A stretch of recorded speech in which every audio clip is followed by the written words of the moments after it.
મિત્રો, આદિવાસી સમાજના ટાઈગર એવા ચેતરભાઈ વસાવા હવે ચૂંટણી આમ આદમી પાર્ટીમાંથી નહીં લડે. કેમ? આવો તમને સમજાવું.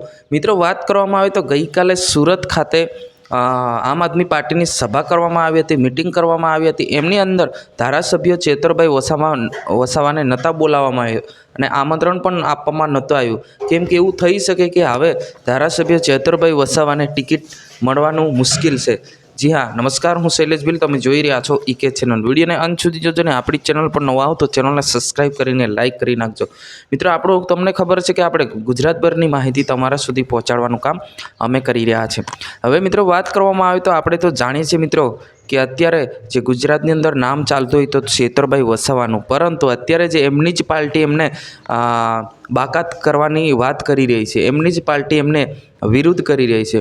હવે શું થશે? હવે 2027માં શું ખરેખર ધારાસભ્ય ચેતરભાઈ વસાવા આમ આદમી પાર્ટી છોડીને કોઈ અન્ય પક્ષમાં જઈ શકે છે?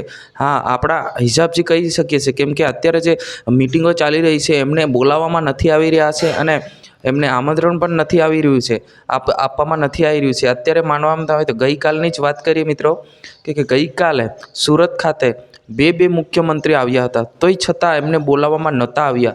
તો કેમ આવું મિત્રો? હવે તમે વિચાર કરો. આ ઈકે ચેનલ ખાસ કરીને તમને એ બતાવવામાં આવે છે કે એમને કેમ નહોતા બોલાવવામાં આવ્યા. એ કદાચ એવું થઈ શકે કે અત્યારે જે બજેટ સત્ર ચાલતું હતું એના કારણે કદાચ ચેતરભાઈ વસાવા હાજરી ના આપી શક્યા હોત, એવું બી બની શકે છે. પરંતુ અત્યારે જે સોશિયલ મીડિયા પર જે વાતો થઈ રહી છે કે ધારાસભ્ય ચેતરભાઈ વસાવાને હવે આમ આદમી પાર્ટીમાંથી ચૂંટણી લડવા માટે મોકો નહીં મળે એવું કહી રહ્યા છે. તો કદાચ મોકો નહીં મળે તો કઈ પાર્ટીમાં જશે એ તમારે અવશ્ય કમેન્ટ બોક્સમાં જણાવવાનું છે.